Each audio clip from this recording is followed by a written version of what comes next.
Dalam mengembangkan kasus suap reklamasi Teluk Jakarta, hingga saat ini KPK telah menetapkan 3 tersangka dan memeriksa sejumlah saksi. Selain itu, KPK juga mencekal sejumlah nama untuk bepergian ke luar negeri. Berikut nama-nama mereka.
Pimpinan Badan Pemeriksa Keuangan bertemu dengan Presiden Joko Widodo di Istana Negara. Pertemuan dilakukan di tengah konfrontasi yang terjadi antara BPK dan Gubernur DKI Jakarta, Basuki Cahayapurnama terkait pembelian lahan Rumah Sakit Sumber Waras. Kami langsung bergabung dengan rekan kami, ada Eko Frima Andani dari Istana Negara. Eko, apa yang dibahas dalam pertemuan antara Presiden dengan pimpinan BPK?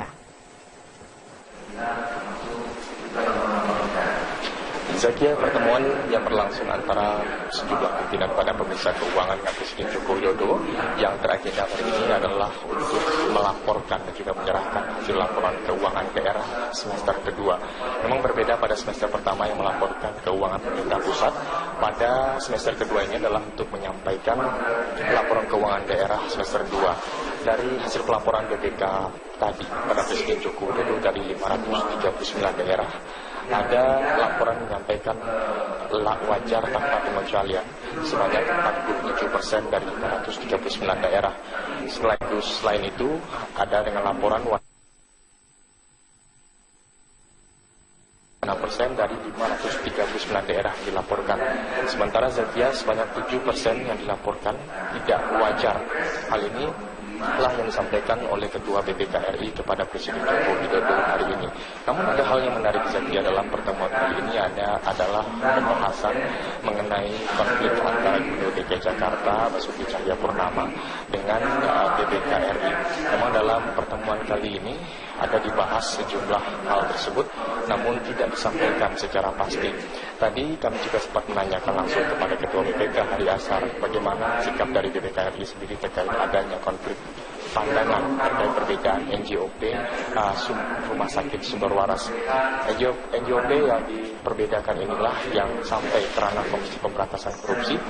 Dinilai oleh Hari Ashar BPK sudah berjalan sesuai aturan dan sesuai regulasi yang dilakukan oleh BPK.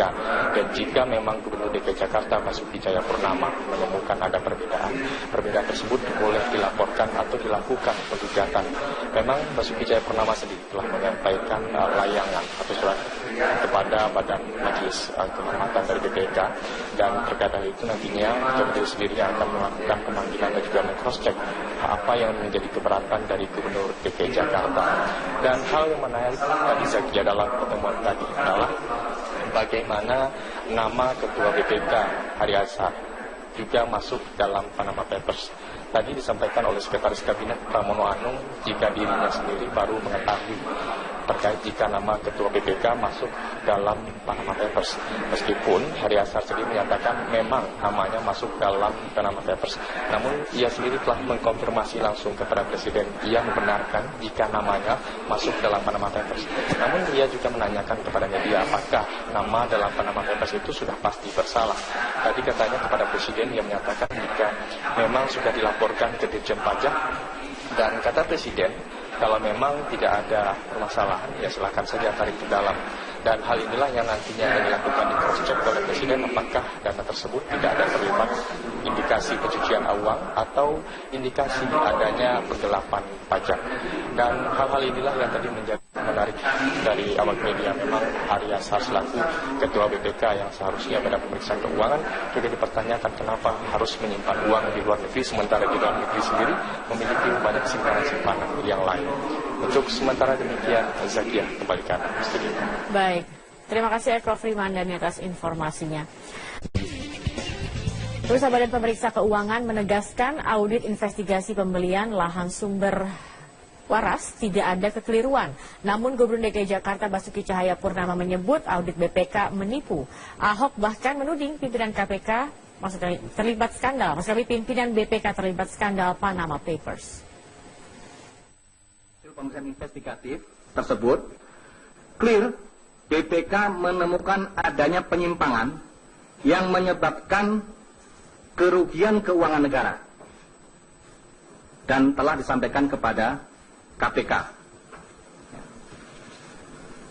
Yang terakhir perlu kami sampaikan dalam keterangan pers ini, apabila ada pihak-pihak yang tidak puas dengan hasil pemeriksaan BPK tersebut, apakah hasil pemeriksaan atas laporan keuangan ataukah hasil pemeriksaan investigatif, agar menempuh jalur sesuai ketentuan perundang-undangan.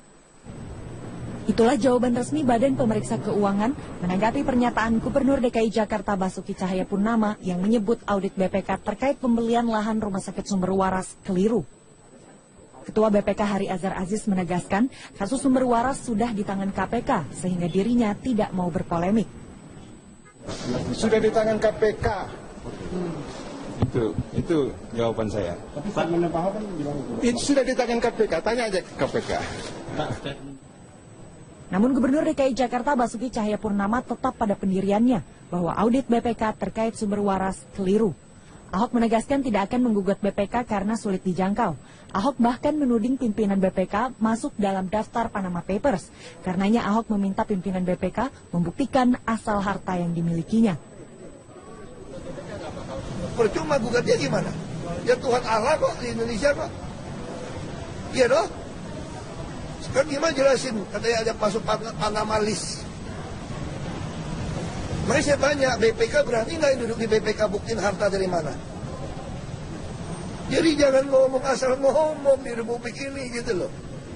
Saya bilang sama PT yang kemarin yang audit saya satu, saya nggak mau orang dari BPKP ya. Salam tuh sama salah satu ketua BPK Prof. Edi. Aku udah gituin dia, salam sama beliau. Bilangin, Ahok doain dia umur panjang untuk lihat Ahok jadi presiden. Supaya saya berantas munafik-munafik yang nggak bisa buktikan. Aku gituin. Bos PT ASG dan mahasiswa magang Pemprov DKI Jakarta Suni Tanuwijaya. Keduanya diperiksa terkait dengan kasus dugaan suap raperda reklamasi dengan tersangka Ketua Komisi D DPRD DKI Jakarta Muhammad Sanusi. Suni Tanuwijaya tiba di gedung KPK sekitar pukul 9 pagi. Ia merupakan mahasiswa doktoral yang sedang magang di Pemprov DKI sebagai staf ahli gubernur.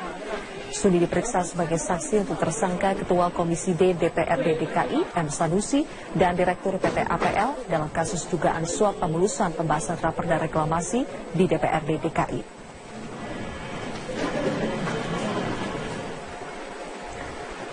Sementara itu, saksi lain yang juga dihadirkan KPK hari ini dalam pengembangan kasus dugaan suap raperda reklamasi adalah bos PT ASG Sugianto Kusuma alias Agwan. Sebelumnya KPK telah mencegah Suni Tanuwijaya dan Agwan ke luar negeri untuk kepentingan pemeriksaan KPK hingga 6 bulan ke depan. Pemanggilan keduanya hari ini menindaklanjuti keterangan yang diberikan oleh M. Sanusi pada pemeriksaannya di KPK. Langkah DPRD menghentikan pembahasan dua raperda tentang reklamasi Pantai Utara Jakarta dinilai akan merugikan Pemprov DKI dan banyak pihak lain.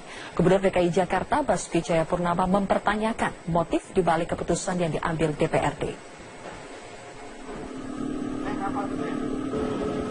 Pulau-pulau hasil reklamasi di Pantai Utara Jakarta dan sejumlah bangunan yang telah berdiri di atasnya terancam mangkrak. Pasalnya, 9 fraksi di DPRD DKI Jakarta sepakat menghentikan pembahasan raperda tentang zonasi pesisir dan pulau-pulau kecil, serta raperda tentang rencana tata ruang Pantai Utara Jakarta. Dengan dihentikannya pembahasan dua raperda ini, maka pembangunan di atas lahan reklamasi tidak dapat dilakukan. Bangunan yang sudah berdiri juga menjadi ilegal karena tidak memiliki izin mendirikan bangunan atau IMB. Ahok menyebut penghentian pembahasan 2 raperda tentang reklamasi ini akan merugikan banyak pihak, mulai dari Pemprov DKI, wilayah pantai utara Jakarta, masyarakat, industri properti, dan industri lain yang terkait.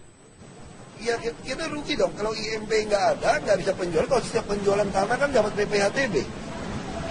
Terus efek domino yang paling besar seluruh dunia adalah industri properti.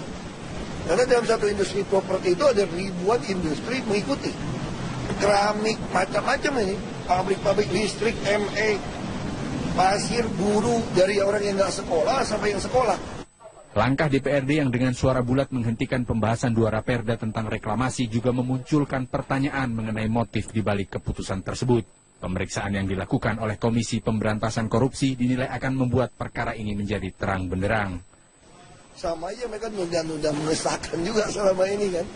Saya kira KPK periksa udah benar, biar nanti terungkap ada apa, motif apa, tunda gitu loh. Kan aneh kan, draftnya udah ada kok. Sebelumnya, Ketua DPRD DKI Jakarta Prasetyo Edy Marsudi mengungkapkan proses penyidikan yang kini sedang dilakukan oleh KPK menjadi alasan utama pembahasan 2 raperda itu harus dihentikan. Alasan dihentikan adalah ada permasalahan OTT kemarin di KPK, ternyata pembahasan yang tujuannya baik, ada satu permasalahan yang sekarang memang sedang dalam proses hukum. Kita juga sebagai Dewan diputuskan, ada 9 fraksi memutuskan kesepakatan untuk raperda ini, 2 raperda ini dihentikan. Sementara itu KPK terus mengintensifkan pemeriksaan terhadap pihak-pihak lain yang terkait dengan raperda reklamasi, termasuk dari kalangan pimpinan DPRD dan Badan Legislasi Daerah. Pemeriksaan dilakukan untuk mendalami mekanisme pembahasan 2 raperda yang kini menjadi polemik.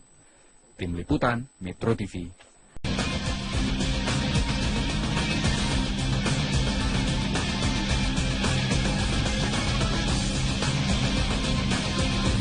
Hukum positif Indonesia memang masih ada hukuman mati.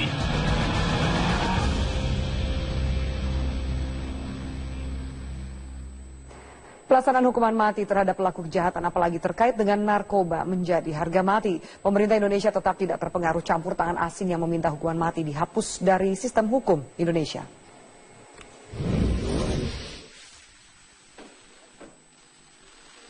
Sikap pemerintah Indonesia terhadap pelaku kejahatan, apalagi terkait narkoba, sangat jelas. Bahkan, tak terpengaruh intervensi asing. Sikap itu ditegaskan Presiden Joko Widodo saat melawat ke Jerman. Presiden Jokowi menolak permintaan Kanselir Jerman Angela Merkel untuk menghapuskan hukuman mati di Indonesia. Padahal, kedatangan Jokowi ke Jerman salah satunya untuk meningkatkan kerjasama di bidang ekonomi. Hukum positif Indonesia memang masih ada hukuman mati. Dan Indonesia saat ini menghadapi situasi yang darurat, terutama dalam penyalahgunaan obat-obatan terlarang, narkoba. Perlu diketahui bahwa 30 sampai 50 orang mati setiap hari di Indonesia. Implementasi dari hukuman mati itu dilaksanakan sangat hati-hati dan hak hukum terpidana juga dipenuhi. Tak hanya terhadap Jerman, Indonesia pernah menolak permintaan sejumlah negara, termasuk Australia, untuk tidak mengeksekusi warganya yang menjadi terpidana mati kasus narkoba. Bahkan, Indonesia tak gentar, meski Belanda dan Brazil sempat menarik pulang duta besarnya dari Jakarta. Pemerintah Indonesia aktif mengeksekusi mati narapidana yang dianggap putusan hukumnya telah ingkrah dan memiliki kejahatan yang tidak bisa dimaafkan, seperti narapidana narkoba. Rencana tahun 2016 ini, pemerintah dalam hal ini Kejaksaan Agung akan melakukan eksekusi mati tahap ketiga terhadap terpidana mati kasus narkoba, tak terkecuali warga asing. Tim Liputan, Metro TV. Pusat Presiden Joko Widodo secara tegas menyatakan hukuman mati di Indonesia tidak bisa diganggu-gugat meski diminta oleh sejumlah negara yang tidak menganut hukuman mati, termasuk oleh Kanselir Jerman kemarin. Namun Presiden ternyata tidak terpengaruh. Lalu seperti apa antisipasi dan persiapan jelang eksekusi mati jilid ketiga ini, terutama akan adanya intervensi dan juga tekanan dari negara lain demi membela warga negaranya yang menjadi terpidana dan akan dieksekusi. Kita langsung akan membahasnya dengan sejumlah narasumber. Di studio sudah ada anggota Komisi 3 dari DPR RI, Bapak Arsul Sani. Pak Arsul, selamat malam. Selamat malam. Assalamualaikum, Mbak Afi. Waalaikumsalam. Dan juga kita ada narasumber yang akan bergabung via Skype, yaitu pakar hukum internasional Pak Hikmahanto Juwana. Prof. Hikmahanto, selamat malam.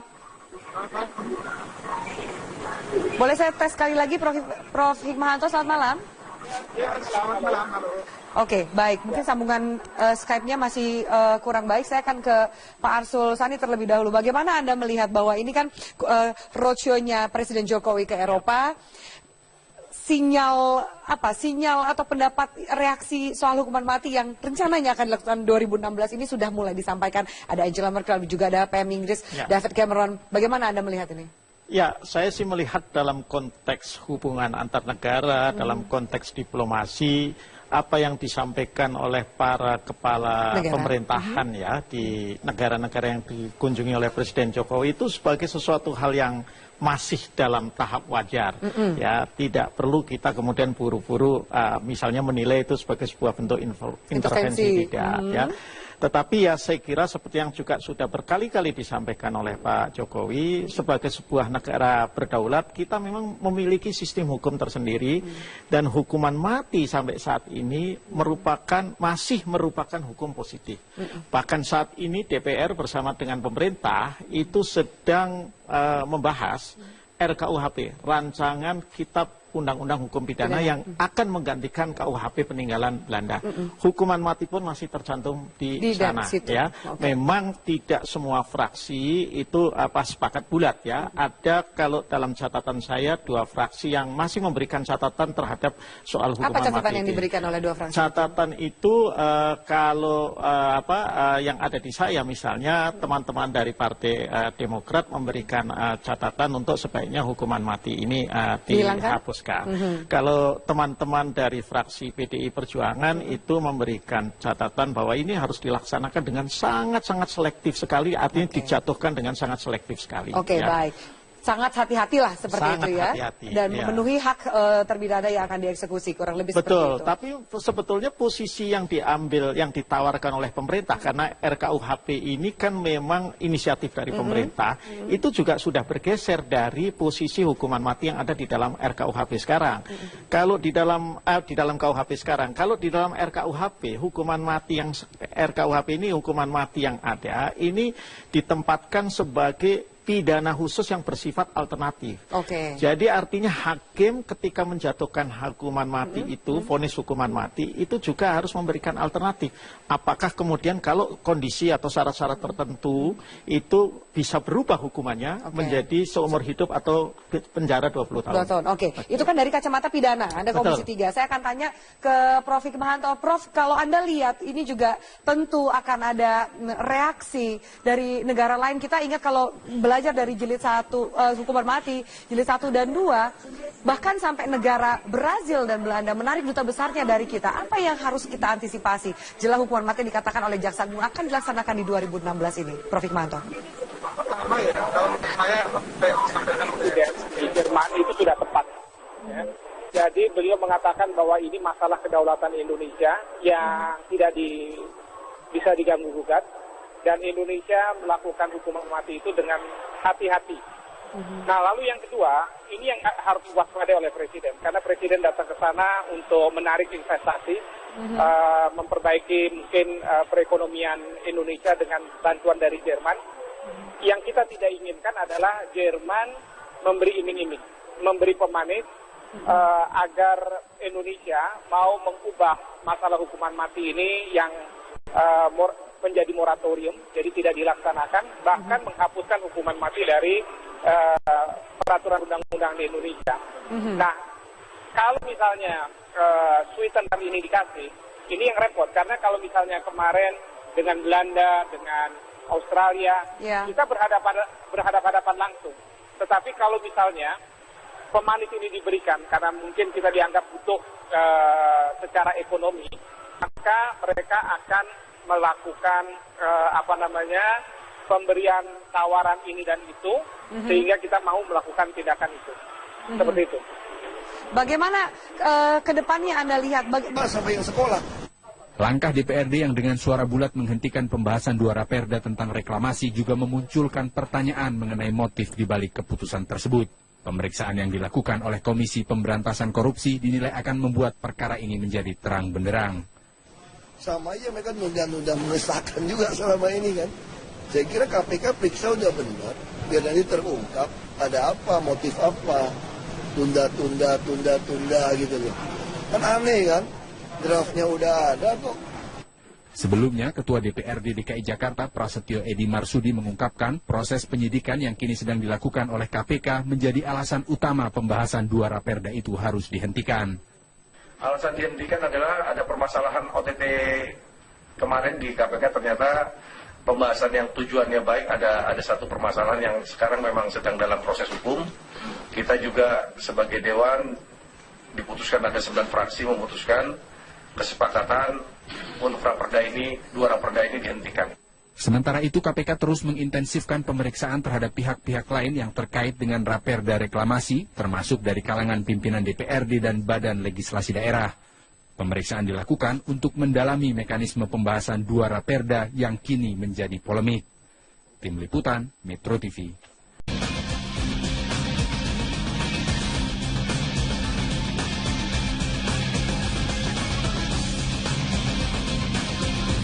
Hukum positif Indonesia memang masih ada hukuman mati.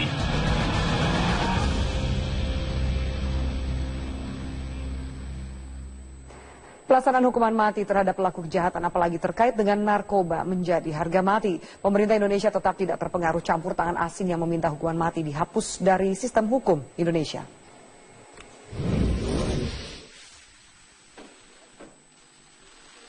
Sikap pemerintah Indonesia terhadap pelaku kejahatan, apalagi terkait narkoba, sangat jelas. Bahkan, tak terpengaruh intervensi asing. Sikap itu ditegaskan Presiden Joko Widodo saat melawat ke Jerman. Presiden Jokowi menolak permintaan Kanselir Jerman Angela Merkel untuk menghapuskan hukuman mati di Indonesia. Padahal, kedatangan Jokowi ke Jerman salah satunya untuk meningkatkan kerjasama di bidang ekonomi. Hukum positif Indonesia memang masih ada hukuman mati. Dan Indonesia saat ini menghadapi situasi yang darurat, terutama dalam penyalahgunaan obat-obatan terlarang, narkoba. Perlu diketahui bahwa 30 sampai 50 orang mati setiap hari di Indonesia. Implementasi dari hukuman mati itu dilaksanakan sangat hati-hati dan hak hukum terpidana juga dipenuhi. Tak hanya terhadap Jerman, Indonesia pernah menolak permintaan sejumlah negara, termasuk Australia, untuk tidak mengeksekusi warganya yang menjadi terpidana mati kasus narkoba. Bahkan, Indonesia tak gentar meski Belanda dan Brazil sempat menarik pulang duta besarnya dari Jakarta. Pemerintah Indonesia aktif mengeksekusi mati narapidana yang dianggap putusan hukumnya telah ingkrah dan memiliki kejahatan yang tidak bisa dimaafkan, seperti narapidana narkoba. Dari dasar BPK sudah berjalan sesuai aturan dan sesuai regulasi yang dilakukan oleh BPK. Dan jika memang Gubernur DKI Jakarta Basuki Cahayapurnama menemukan ada perbedaan tersebut boleh dilaporkan atau dilakukan penggugatan. Memang Basuki Cahayapurnama sendiri telah menyampaikan layangan atau surat kepada Badan Majelis Kehormatan dari BPK, dan terkait hal itu nantinya Gubernur sendiri akan melakukan pemanggilan dan juga meng-cross-check apa yang menjadi keberatan dari Gubernur DKI Jakarta. Dan hal yang menarik tadi saja dalam pertemuan tadi adalah bagaimana nama Ketua BPK Hari Azhar juga masuk dalam Panama Papers. Tadi disampaikan oleh Sekretaris Kabinet Pramono Anung jika dirinya sendiri baru mengetahui terkait jika nama Ketua BPK masuk dalam Panama Papers. Meskipun Heri Azhar sendiri menyatakan memang namanya masuk dalam Panama Papers, namun ia sendiri telah mengkonfirmasi langsung kepada Presiden. Ia membenarkan jika namanya masuk dalam Panama Papers. Namun ia juga menanyakan kepada media apakah nama dalam Panama Papers itu sudah pasti bersalah. Tadi katanya kepada Presiden yang menyatakan jika memang sudah dilaporkan ke Ditjen Pajak, dan kata Presiden kalau memang tidak ada permasalahan ya silakan saja tarik ke dalam. Dan hal inilah yang nantinya akan dilakukan di cross check oleh Presiden apakah dana tersebut tidak ada terlibat indikasi pencucian uang atau indikasi adanya penggelapan pajak. Dan hal-hal inilah yang tadi menjadi menarik dari awak media. Memang Heri Azhar selaku Ketua BPK yang seharusnya pada pemeriksaan keuangan juga dipertanyakan kenapa harus menyimpan uang di luar negeri sementara di dalam negeri sendiri memiliki banyak simpanan-simpanan yang lain. Untuk sementara demikian, Zakia kembali ke Anda studio. Baik, terima kasih Eko Frimandani atas informasinya. Terus Badan Pemeriksa Keuangan menegaskan audit investigasi pembelian lahan sumber waras tidak ada kekeliruan. Namun Gubernur DKI Jakarta Basuki Cahayapurnama menyebut audit BPK menipu. Ahok bahkan menuding pimpinan KPK maksudnya terlibat skandal. Maksudnya pimpinan BPK terlibat skandal Panama Papers. Pemeriksaan investigatif tersebut clear BPK menemukan adanya penyimpangan yang menyebabkan kerugian keuangan negara dan telah disampaikan kepada KPK. Yang terakhir perlu kami sampaikan dalam keterangan pers ini, apabila ada pihak-pihak yang tidak puas dengan hasil pemeriksaan BPK tersebut, apakah hasil pemeriksaan atas laporan keuangan ataukah hasil pemeriksaan investigatif, agar menempuh jalur sesuai ketentuan perundang-undangan. Itulah jawaban resmi Badan Pemeriksa Keuangan menanggapi pernyataan Gubernur DKI Jakarta Basuki Cahayapurnama yang menyebut audit BPK terkait pembelian lahan Rumah Sakit Sumber Waras keliru. Ketua BPK Heri Azhar Aziz menegaskan kasus sumber waras sudah di tangan KPK sehingga dirinya tidak mau berpolemik. Sudah di tangan KPK. Itu jawaban saya. Tapi statementnya Pak Ahok kan bilang itu sudah di tangan KPK, tanya aja ke KPK.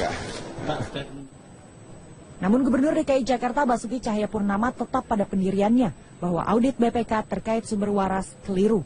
Ahok menegaskan tidak akan menggugat BPK karena sulit dijangkau. Ahok bahkan menuding pimpinan BPK masuk dalam daftar Panama Papers. Karenanya Ahok meminta pimpinan BPK membuktikan asal harta yang dimilikinya. Percuma gugatnya gimana? Ya Tuhan Allah kok di Indonesia kok. Iya dong? Sekarang gimana jelasin? Katanya ada masuk Panama list. Makanya saya tanya, BPK berani nggak duduk di BPK buktiin harta dari mana? Jadi jangan ngomong asal ngomong di Republik ini gitu loh. Saya bilang sama PT yang kemarin yang audit saya satu, saya nggak mau orang dari BPKP ya. Salam tuh sama salah satu ketua BPK Prof. Edi. Aku udah gituin dia, salam sama beliau. Bilangin, Ahok doain dia umur panjang untuk lihat Ahok jadi presiden. Supaya saya berantas munafik-munafik yang nggak bisa buktikan. Aku gituin. Bos PT ASG dan mahasiswa magang Pemprov DKI Jakarta Suni Tanuwijaya. Keduanya diperiksa terkait dengan kasus dugaan suap raperda reklamasi dengan tersangka Ketua Komisi D DPRD DKI Jakarta Muhammad Sanusi. Suni Tanuwijaya tiba di gedung KPK sekitar pukul 9 pagi. Ia merupakan mahasiswa doktoral yang sedang magang di Pemprov DKI sebagai staf ahli gubernur. Suni diperiksa sebagai saksi untuk tersangka Ketua Komisi D DPRD DKI M. Sanusi dan Direktur PT APL dalam kasus dugaan suap pemulusan pembahasan raperda reklamasi di DPRD DKI.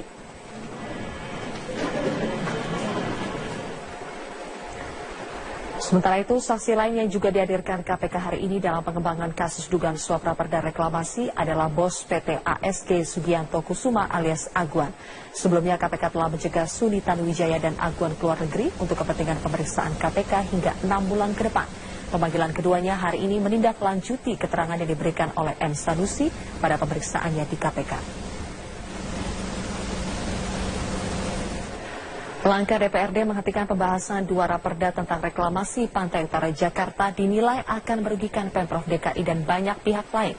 Gubernur DKI Jakarta Basuki Cahayapurnama mempertanyakan motif dibalik keputusan yang diambil DPRD. Pulau-pulau hasil reklamasi di Pantai Utara Jakarta dan sejumlah bangunan yang telah berdiri di atasnya terancam mangkrak. Pasalnya, 9 fraksi di DPRD DKI Jakarta sepakat menghentikan pembahasan raperda tentang zonasi pesisir dan pulau-pulau kecil, serta raperda tentang rencana tata ruang Pantai Utara Jakarta. Dengan dihentikannya pembahasan 2 raperda ini, maka pembangunan di atas lahan reklamasi tidak dapat dilakukan. Bangunan yang sudah berdiri juga menjadi ilegal karena tidak memiliki izin mendirikan bangunan atau IMB. Ahok menyebut penghentian pembahasan 2 raperda tentang reklamasi ini akan merugikan banyak pihak, mulai dari Pemprov DKI, wilayah Pantai Utara Jakarta, masyarakat, industri properti, dan industri lain yang terkait. Ya kita rugi dong, kalau IMB nggak ada, nggak bisa penjualan. Kalau setiap penjualan tanah kan dapat PPHTB. Terus efek domino yang paling besar seluruh dunia adalah industri properti. Karena dalam satu industri properti itu ada ribuan industri mengikuti. Keramik, macam-macam ini. Pabrik-pabrik listrik, MA, pasir, buruh, dari orang yang nggak sekolah. Rencana tahun 2016 ini, pemerintah dalam hal ini Kejaksaan Agung akan melakukan eksekusi mati tahap ketiga terhadap terpidana mati kasus narkoba, tak terkecuali warga asing. Tim Liputan, Metro TV. Presiden Joko Widodo secara tegas menyatakan hukuman mati di Indonesia tidak bisa diganggu-gugat meski diminta oleh sejumlah negara yang tidak menganut hukuman mati, termasuk oleh Kanselir Jerman kemarin. Namun Presiden ternyata tidak terpengaruh. Lalu seperti apa antisipasi dan persiapan jelang eksekusi mati jilid ketiga ini, terutama akan adanya intervensi dan juga tekanan dari negara lain demi membela warga negaranya yang menjadi terpidana dan akan dieksekusi. Kita langsung akan membahasnya dengan sejumlah narasumber. Di studio sudah ada anggota Komisi 3 dari DPR RI, Bapak Arsul Sani. Pak Arsul, selamat malam. Selamat malam. Assalamualaikum, Maaf. Waalaikumsalam. Dan juga kita ada narasumber yang akan bergabung via Skype, yaitu pakar hukum internasional Pak Hikmahanto Juwana. Prof. Hikmahanto, selamat malam. Boleh saya tes sekali lagi, Prof. Hikmahanto, selamat malam. Ya, selamat malam. Oke, baik. Mungkin sambungan Skype-nya masih kurang baik. Saya akan ke Pak Arsul Sani terlebih dahulu. Bagaimana Anda melihat bahwa ini kan roadshow-nya Presiden Jokowi ke Eropa, sinyal atau pendapat reaksi soal hukuman mati yang rencananya akan dilakukan 2016 ini sudah mulai disampaikan. Ada Angela Merkel, juga ada PM Inggris, David Cameron. Bagaimana Anda melihat ini?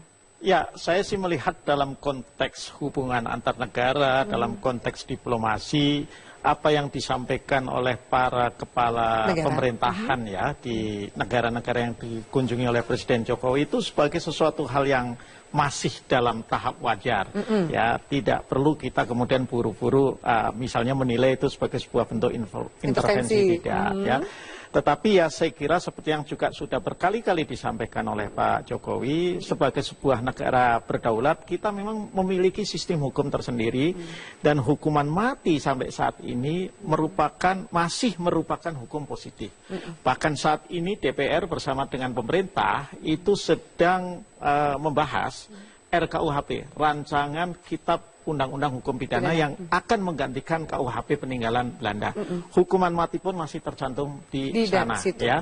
Memang tidak semua fraksi itu sepakat bulat ya. Ada kalau dalam catatan saya 2 fraksi yang masih memberikan catatan terhadap soal hukuman mati. Apa catatan yang diberikan oleh 2 fraksi? Catatan itu yang ada di saya misalnya teman-teman dari Partai Demokrat memberikan catatan untuk sebaiknya hukuman mati ini dihapus. Kalau teman-teman dari fraksi PDI Perjuangan itu memberikan catatan bahwa ini harus dilaksanakan dengan sangat-sangat selektif sekali, artinya dijatuhkan dengan sangat selektif sekali. Oke, baik. Sangat hati-hatilah seperti itu ya, dan memenuhi hak terpidana yang akan dieksekusi, kurang lebih seperti itu. Betul, tapi sebetulnya posisi yang diambil, yang ditawarkan oleh pemerintah, karena RKUHP ini kan memang inisiatif dari pemerintah, itu juga sudah bergeser dari posisi hukuman mati yang ada di dalam RKUHP sekarang. Kalau di dalam KUHP sekarang, kalau di dalam RKUHP, hukuman mati yang RKUHP ini hukuman mati yang ada, ini ditempatkan sebagai pidana khusus yang bersifat alternatif. Oke. Jadi artinya hakim ketika menjatuhkan hukuman mati itu, vonis hukuman mati itu juga. Dalam mengembangkan kasus suap reklamasi Teluk Jakarta, hingga saat ini KPK telah menetapkan 3 tersangka dan memeriksa sejumlah saksi. Selain itu, KPK juga mencekal sejumlah nama untuk bepergian ke luar negeri. Berikut nama-nama mereka.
Pimpinan Badan Pemeriksa Keuangan bertemu dengan Presiden Joko Widodo di Istana Negara. Pertemuan dilakukan di tengah konfrontasi yang terjadi antara BPK dan Gubernur DKI Jakarta, Basuki Cahayapurnama terkait pembelian lahan Rumah Sakit Sumber Waras. Kami langsung bergabung dengan rekan kami, ada Eko Frima Andani dari Istana Negara.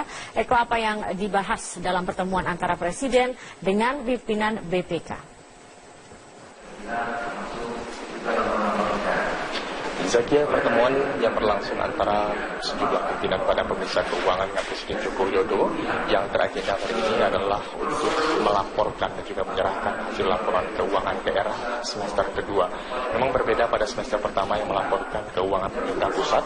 Pada semester kedua ini adalah untuk menyampaikan laporan keuangan daerah semester 2. Dari hasil pelaporan BPK tadi pada Presiden Joko Widodo dari 539 daerah, ada laporan menyampaikan wajar tanpa pengecualian sebanyak 47% dari 539 daerah.